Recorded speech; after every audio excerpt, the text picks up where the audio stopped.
आप देख रहे हैं आज की ताजा खबर। मैं हूं आपके साथ जसप्रीत कौर। बड़ी खबर आ रही है यूपी से। वहां अजदुद्दीन ओवैसी की गाड़ी पर फायरिंग करने वाले दूसरे आरोपी ने खुद पुलिस के सामने सरेंडर कर दिया। यूपी पुलिस के मुताबिक ओवैसी की गाड़ी पर हमला करने वाले दूसरे आरोपी शुभम ने गाजियाबाद के सिहानी गेट थाने में सरेंडर कर दिया। इससे पहले सचिन नाम के आरोपी को पुलिस पहले ही गिरफ्तार कर चुकी है। ओवैसी की गाड़ी पर यह फायरिंग हापुड़ में तब हुई जब वो चुनाव प्रचार से लौट रहे थे। ये दावा खुद ओवैसी ने किया कि उनकी गाड़ी को निशाना बनाकर गोलियां दागी गई।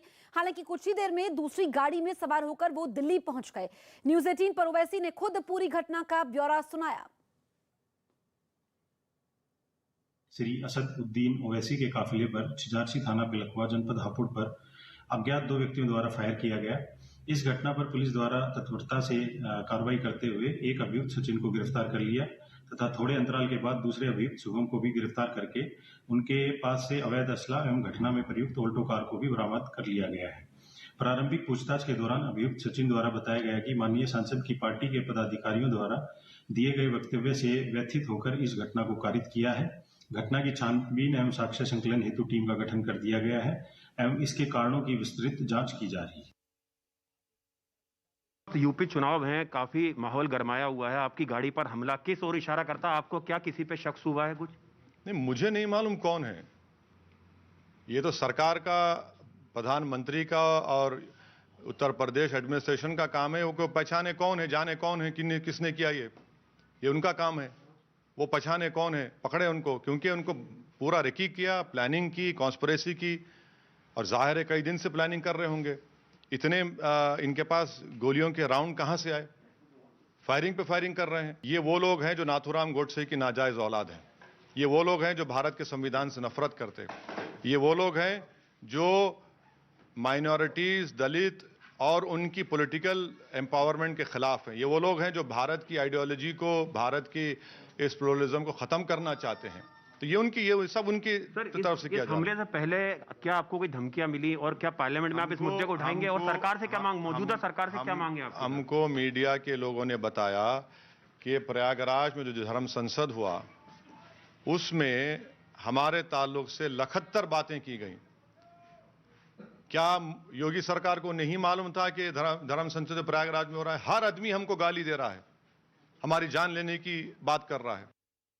और इन सब के बीच छिजारसी टोल प्लाजा पर ओवैसी की गाड़ी पर हुए हमले का सीसीटीवी वीडियो भी सामने आया और उस वीडियो में लाल रंग और सफेद रंग की जैकेट पहने 2 हमलावर पिस्तौल से ओवैसी की गाड़ी पर ताबड़तोड़ गोलियां चलाते दिखाई दिए। देखने में ऐसा लगा जैसे दोनों हमलावर पहले से तैयार थे और ओवैसी की गाड़ी आने का इंतजार कर रहे थे।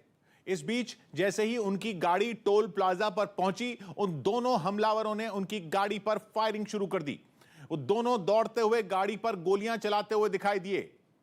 इस बीच जान बचाने के लिए ओवैसी के काफिले में शामिल एक कार के ड्राइवर ने लाल रंग की जैकेट पहने हमलावर पर गाड़ी चढ़ाने की भी कोशिश की, जिसमें वो बच गया, जबकि दूसरा हमलावर पीछे से उनकी कार पर पिस्तौल से गोली दागता रहा।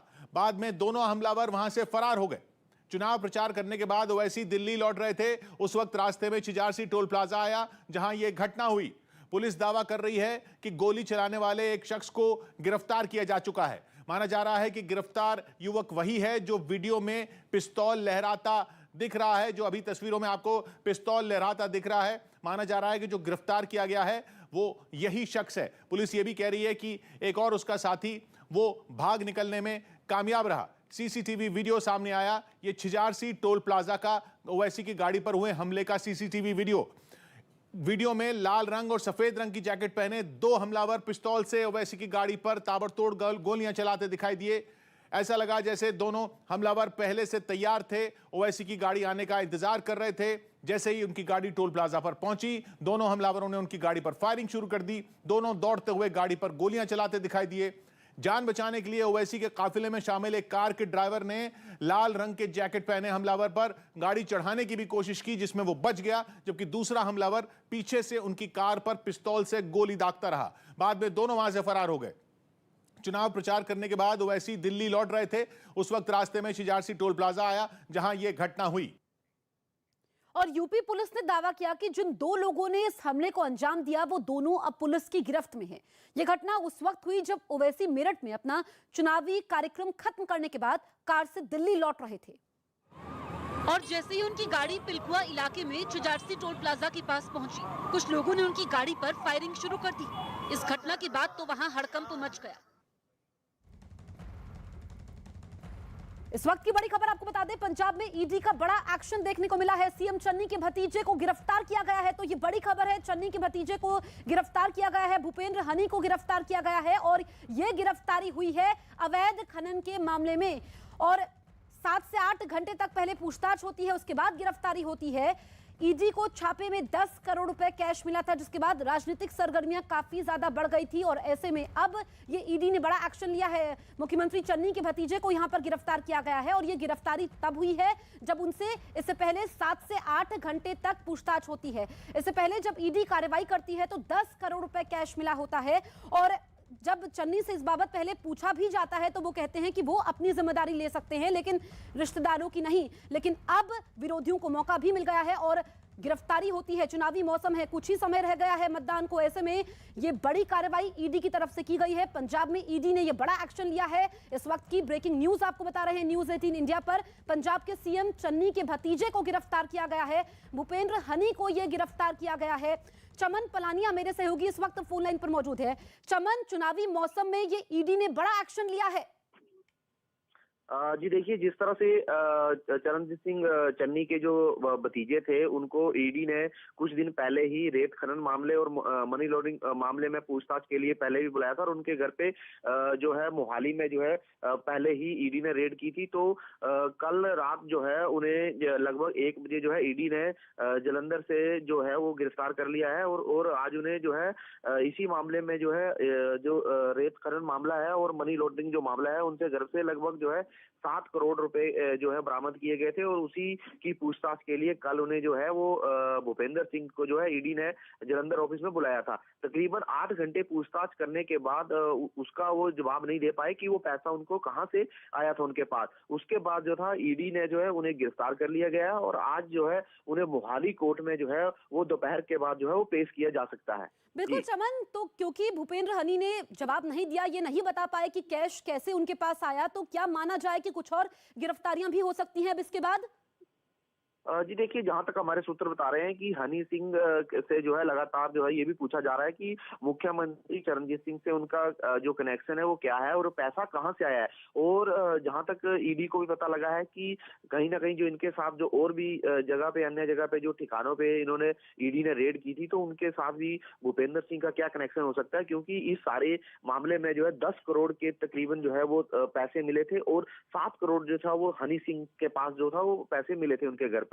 तो कहीं ना कहीं अब जो सारे मामले की जो है इसकी ईडी जांच कर रही है कि जो ये पैसा और जो रेत खनन से जो ये पैसा आया मनी लॉन्ड्रिंग का वो कहां से आया और कौन कौन इस सारे मामले में जो लिप्त है। तो इसी को लेकर जो ईडी जो है वो सारे तथ्यों की जो है वो जांच कर रही है और अभी भूपेंद्र सिंह को भी इसी मामले को लेकर जो है गिरफ्तार किया गया ताकि उसे और भी खुलासे किए जाएं कि ये और कहां जो है और भी कहीं और पैसा तो नहीं है। तो इसको लेकर भी लगातार जो है ईडी जो है जांच में जुटी हुई है। बिल्कुल चमन, और विरोधी लगातार इसको लेकर के मुख्यमंत्री चरणजीत सिंह चन्नी को घेर रहे हैं और जब न्यूज़ 18 ने उनसे सवाल भी पूछा था इस बाबत पहले जब रेड मारी गई थी तो उन्होंने कहा था कि वो अपनी जिम्मेदारी ले सकते हैं लेकिन अपने रिश्तेदारों की नहीं।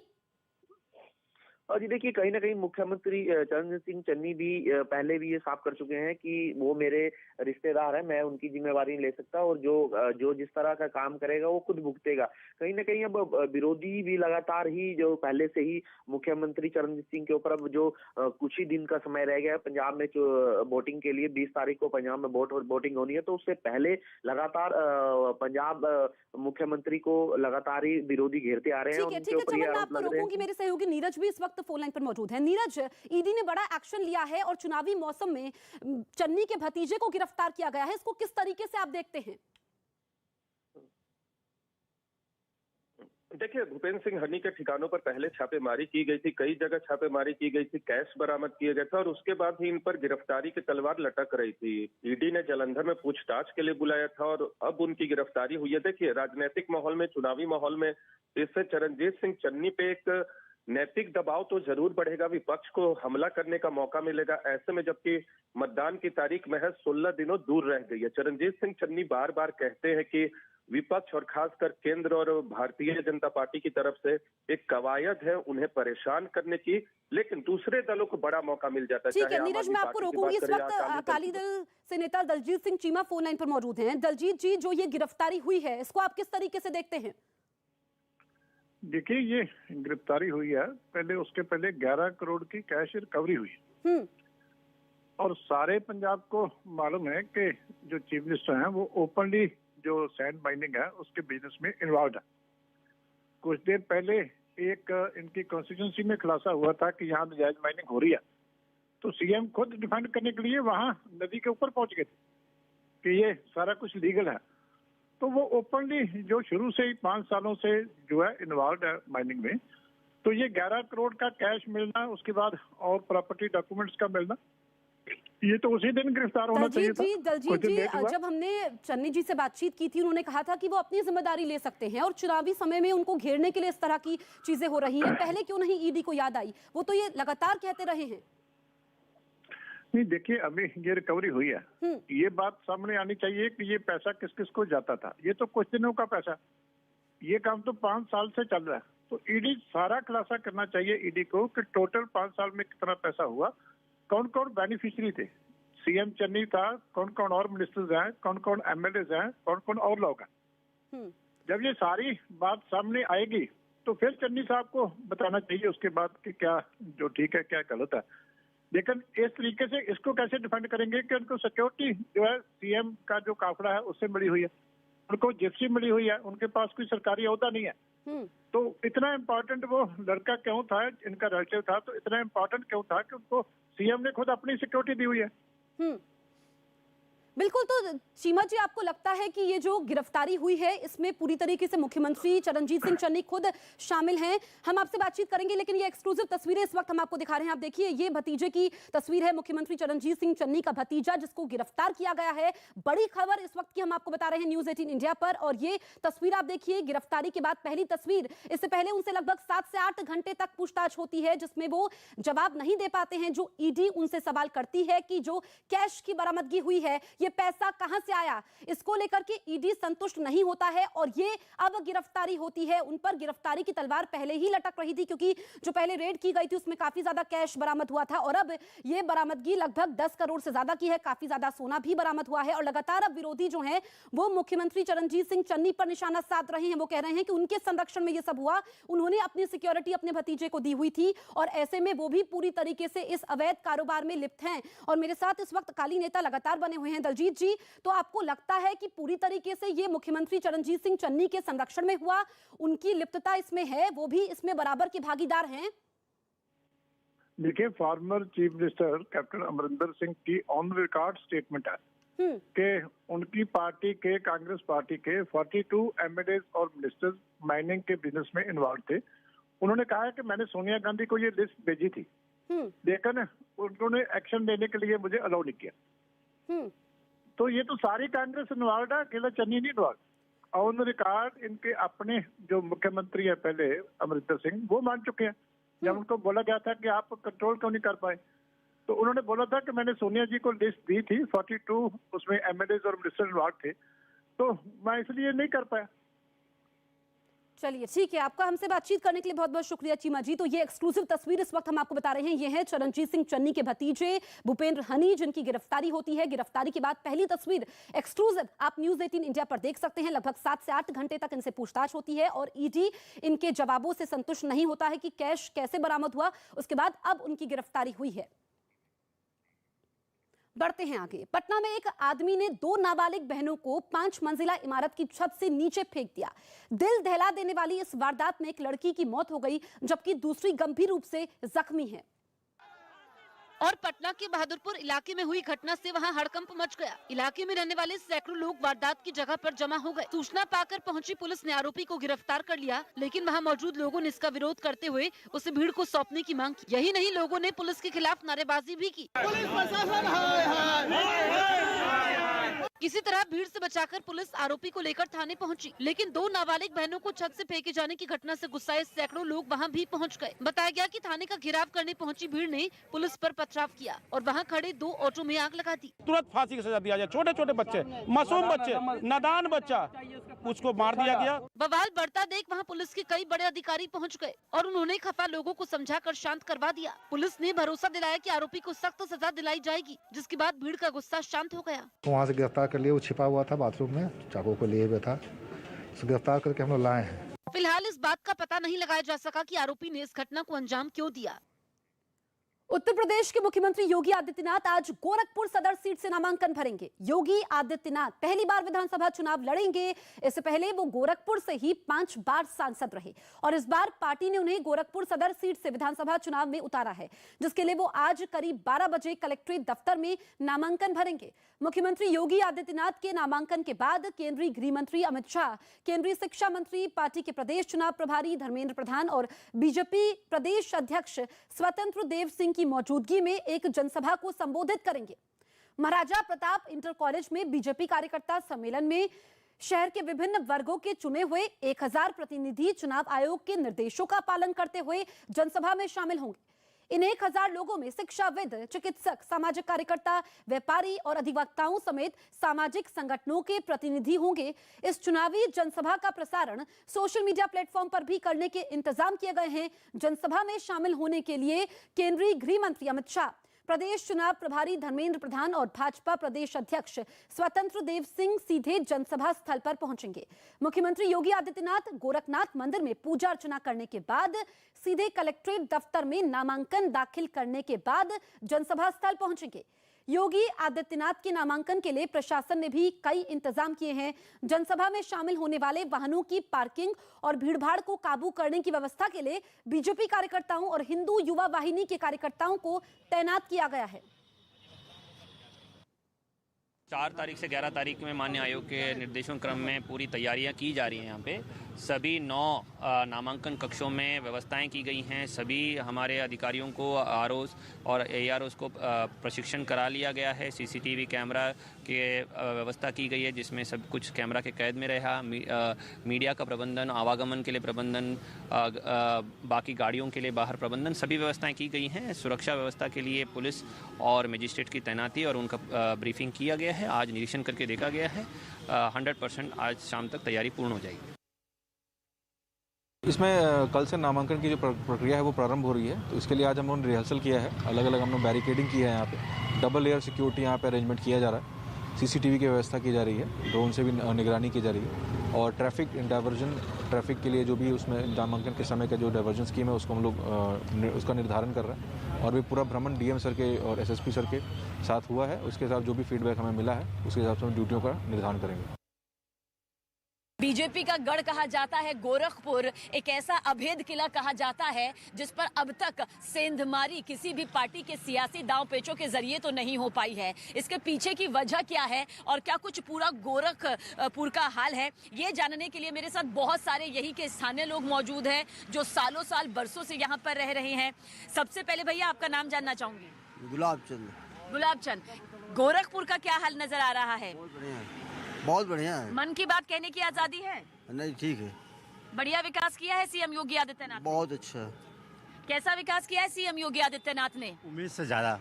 अच्छा, उम्मीद से ज्यादा किया? उम्मीद से ज्यादा, गोरखपुर में उम्मीद से ज्यादा हुआ है। बिजली जो रात को नहीं आती थी, रात में आती है, दिन में आती है। उससे पहले कट जाती थी तो कम से कम 4 दिन 5 दिन लाइट नहीं मिलता था।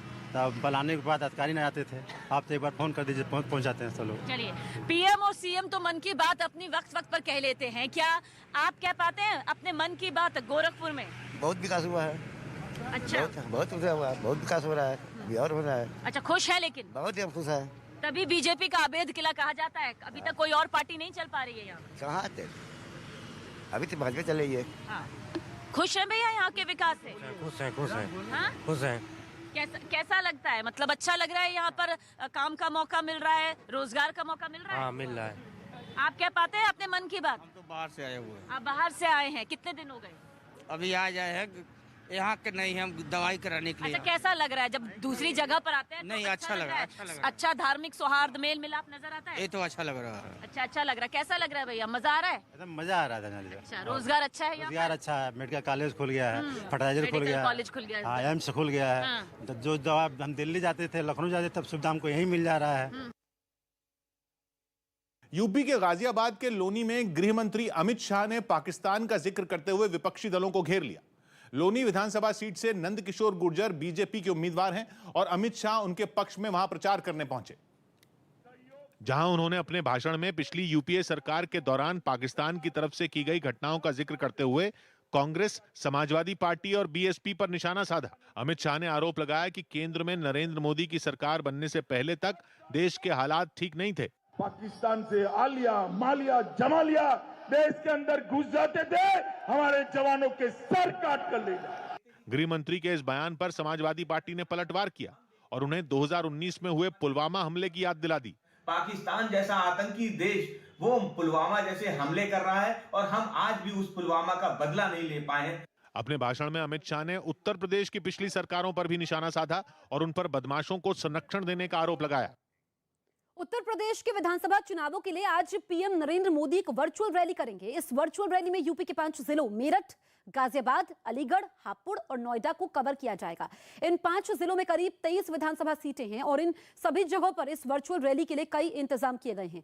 122 जगहों पर एलईडी स्क्रीन लगाई गई हैं ताकि ज्यादा से ज्यादा लोगों तक पीएम का संवाद पहुंचाया जा सके। इस वर्चुअल रैली में चुनाव आयोग के नियमों का ध्यान रखते हुए करीब 1 लाख लोगों के जुड़ने की उम्मीद है, जबकि वर्चुअल तरीके से करीब 20 लाख लोग इस रैली से जुड़ेंगे।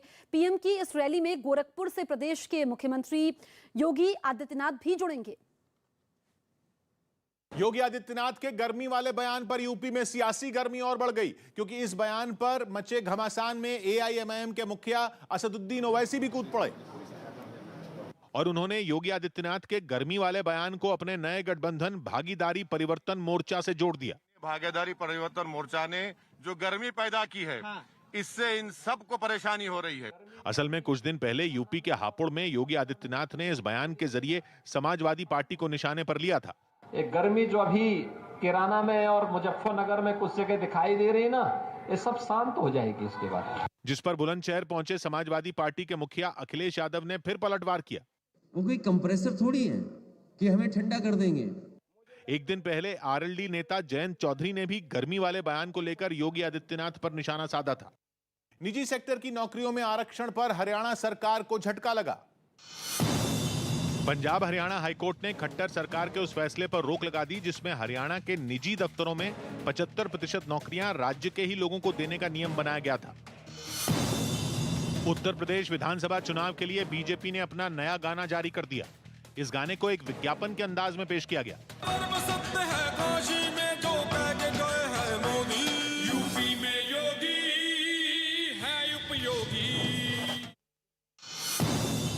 उत्तराखंड के सीएम पुष्कर सिंह धामी ने हरिद्वार में एक रोड शो किया और वहां विधानसभा चुनाव के लिए पार्टी का प्रचार किया। बीसीसीआई ने बताया कि मई में महिलाओं के आईपीएल यानी चैलेंजर्स ट्रॉफी का आयोजन किया जाएगा। बीजेपी के राष्ट्रीय अध्यक्ष जेपी नड्डा आज उत्तर प्रदेश के जालौन में रहेंगे। वो सुबह करीब 12 बजे जालौन की माधोगढ़ विधानसभा पहुंचेंगे, जबकि दोपहर 1:30 बजे वो उरई विधानसभा पहुंचेंगे और वहां होने वाले कार्यक्रमों में हिस्सा लेंगे। इसके बाद वो उरई में संगठन की एक बैठक में शामिल होंगे, जबकि शाम 4:30 बजे वो कानपुर देहात पहुंचेंगे। लोगों से संपर्क कर पार्टी उम्मीदवार के लिए वोट मांगेंगे। पंजाब की अमृतसर पूर्व सीट से अकाली दल के उम्मीदवार बिक्रम सिंह मजीठिया ने इमरान खान के बहाने सिद्धू पर हमला किया। इस सीट से मजीठिया का मुकाबला कांग्रेस के उम्मीदवार नवजोत सिंह सिद्धू से, जो अमृतसर पूर्व सीट से विधायक भी हैं। इसीलिए प्रचार के लिए वहां पहुंचे बिक्रम सिंह मजीठिया ने सिद्धू को निशाने पर लिया और इमरान खान के बहाने उन्हें घेरने की कोशिश की। चाहे कोई शहीद होंदा जद इत्थे उन्हां दी तां पहुंचदे नहीं और उत्थे जाके जप्पियां पै जांदियां ने। मजीठिया के इस बयान पर कांग्रेस भड़क गई और उसने पलटवार करने में देर नहीं लगाई। क्या नवजोत सिंह सिद्धू को देशभक्ति मजीठिया सिखाएंगे? इसके साथ ही कांग्रेस ने दावा किया कि अमृतसर पूर्व सीट पर नवजोत सिंह सिद्धू की ही जीत होगी। कांग्रेस नेता राहुल गांधी आज गोवा के दौरे पर रहेंगे। इस दौरे में वो गोवा चुनाव के लिए कांग्रेस का घोषणा पत्र जारी करेंगे। राहुल गांधी सुबह 10:30 बजे घर घर जाकर लोगों से मिलेंगे और इसके बाद दोपहर 2:30 बजे वो इंटरनेशनल सेंटर में कांग्रेस उम्मीदवारों से एक बैठक करेंगे, जबकि दोपहर करीब 2:15 बजे पर्यटन क्षेत्र से जुड़े लोगों से मुलाकात करेंगे। इसके बाद शाम करीब 4 बजे राहुल गांधी एक वर्चुअल रैली को संबोधित करेंगे और शाम 5 बजे पार्टी का घोषणा पत्र जारी करेंगे। पाकिस्तान में बहुत बड़ी जंग छिड़ गई है, ऐसी जंग जिसने पहले ही दिन पाकिस्तान को घुटनों पर ला दिया है। पाकिस्तान की सेना को अपने ही देश में जंग लड़नी पड़ रही है। जंग तब शुरू हुई जब बलूचिस्तान में पाकिस्तान की सेना के कैंपों पर बहुत बड़ा हमला हुआ, एक ऐसा हमला जिसकी जरा सी भी खबर पाकिस्तान दुनिया के सामने आने नहीं देना चाहता। वहां एक ऐसी जंग चल रही है जिससे जुड़ी हर जानकारी को इमरान खान दबाना चाहते हैं, इसीलिए वहां के मीडिया में इस खबर को दिखाने पर रोक लगा दी गई है। लेकिन जानकारी सामने आई है कि पाकिस्तान के बलूचिस्तान प्रांत में पाकिस्तानी फौज के कैंपों पर अब तक का सबसे बड़ा हमला हुआ। यह हमला पंजगुर और नुश्की नाम की 2 जगहों पर हुआ बलूचिस्तान में। इन दोनों जगहों पर पाकिस्तान की फौज के कैंप हैं। पता चला है इन दोनों कैंपों पर बलूचिस्तान लिबरेशन आर्मी का कब्जा हो चुका है। यह जानकारी एक प्रेस रिलीज के जारी कर बलूचिस्तान लिबरेशन आर्मी ने दी। ये एक ऐसा संगठन है जो बलूचिस्तान को पाकिस्तान से आजादी दिलाने के लिए दशकों से जंग लड़ रहा है। बलूचिस्तान लिबरेशन आर्मी और पाकिस्तान की सरकार इस संगठन को आतंकी संगठन कहती है। पाकिस्तान ने BLA को एक अलगाववादी संगठन बताते हुए उस पर प्रतिबंध लगाया हुआ है। BLA ने दावा किया है कि रणनीतिक रूप से बेहद अहम इन दोनों कैंपों पर, मतलब पंजगुर और नुश्की, इन दोनों कैंपों पर उसका कब्जा हो चुका है। पाकिस्तान की सेना के 100 से ज्यादा लोग मारे जा चुके हैं। एक बड़े अफसर की भी मौत की खबर है। पाकिस्तान की सेना ने जो बैकअप फोर्स लड़ने के लिए भेजी वो भी कैंप में दाखिल नहीं हो पा रही है, जबकि जंग लगातार जारी है। पता चला है कि बलूचिस्तान लिबरेशन आर्मी के आत्मघाती हमलावरों ने कुछ गाड़ियों को बारूद से भरा, दोनों कैंपों के पास उन गाड़ियों के जरिए बड़ा धमाका किया। इसके बाद दोनों तरफ से हुई गोलीबारी में पाकिस्तान की फौज को बड़ा नुकसान पहुंचा। इस अचानक हुए हमले में पाकिस्तानी फौज को संभलने तक का मौका नहीं मिला और उसके 100 से ज्यादा जवानों की मौत हो गई, जबकि दोनों चौकियों से कब्जा भी चला गया। लेकिन हैरानी की बात यह कि पाकिस्तान इस खबर को दबाने में लगा है।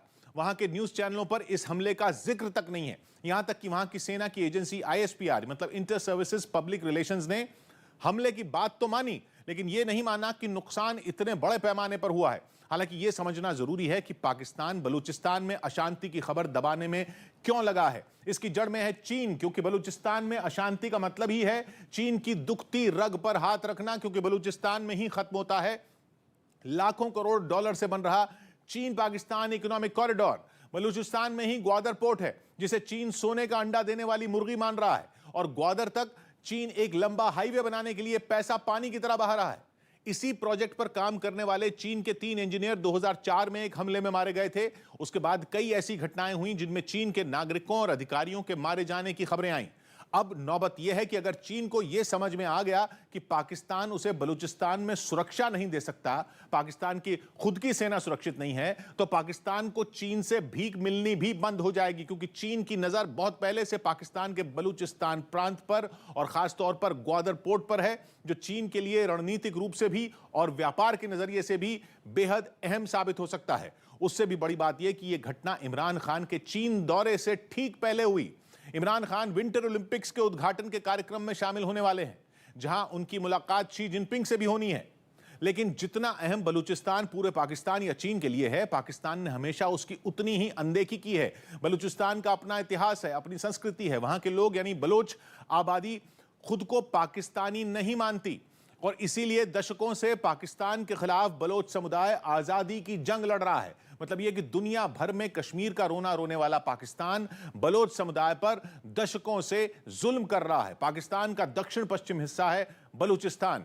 बलोच लोगों की बड़ी संख्या के कारण इसका नाम बलूचिस्तान कहा जाता है। वहां बलोच समुदाय ज्यादा रहता है, जिसकी सीमाएं अफगानिस्तान और ईरान से लगती हैं। दक्षिण में अरब सागर है, पूर्व में सिंध और पंजाब है, एक ऐसा प्रांत जिससे 2 मुल्कों की सीमाएं लगती हैं, समुद्र की सीमा जुड़ती है। इसके अलावा पंजाब और सिंध जैसे अहम इलाके भी जुड़ते हैं, सुरक्षा और कारोबार दोनों नजरिए से। बलूचिस्तान पाकिस्तान के लिए बेहद अहम है, यह समझना मुश्किल नहीं है। जमीन के आकार के हिसाब से मतलब क्षेत्रफल के हिसाब से देखें तो बलूचिस्तान अकेला ही पाकिस्तान का 44% हिस्सा रखता है, करीब आधा, लेकिन आबादी के लिहाज से काफी छोटा है। पाकिस्तान की 44% जमीन वाले इस प्रांत में केवल 7% आबादी है। हालांकि बलूचिस्तान की पहचान कुछ और भी है। पाकिस्तान के इसी प्रांत को कच्चा तेल, प्राकृतिक गैस, सोना और तांबे के भंडार के लिए भी जाना जाता है। लेकिन प्रकृति का इतना बड़ा खजाना यहां होने के बाद भी पाकिस्तान के जुल्म बलोच लोगों पर कभी कम नहीं हुए। इसीलिए दुनिया के अलग अलग कोनों में बलोच संगठन पाकिस्तान के जुल्मों के खिलाफ आवाज उठा रहे हैं। यूपी के सहारनपुर में एक और अवैध हथियार फैक्ट्री पकड़ी गई। यूपी चुनाव से पहले पुलिस ने सहारनपुर में एक अवैध हथियारों की फैक्ट्री का पर्दाफाश किया। बताया गया कि वहां एक हफ्ते में यह चौथी अवैध हथियार बनाने की फैक्ट्री पकड़ी गई। आंध्र प्रदेश के गुंटूर में मौजूद जिन्ना टावर पर तिरंगा फहराया गया। 2 दिन पहले 8 दशक पुराने इस टावर को तिरंगे का रंग चढ़ा दिया गया था। मोहम्मद अली जिन्ना के नाम पर यह टावर होने की वजह से पिछले दिनों इस पर काफी विवाद हुआ था। पीएमसी बैंक घोटाले के आरोपी दलजीत सिंह बल को बिहार के रक्सौल से गिरफ्तार कर लिया गया। आरोप है कि वो नेपाल भागने की फिराक में थे। मुंबई में कई ऑटो रिक्शा ड्राइवरों ने परिवहन मंत्री अनिल परब से मुलाकात की और जुर्माने समेत अपनी कई समस्याएं बताईं। इस दौरान कांग्रेस नेता संजय निरुपम भी वहां मौजूद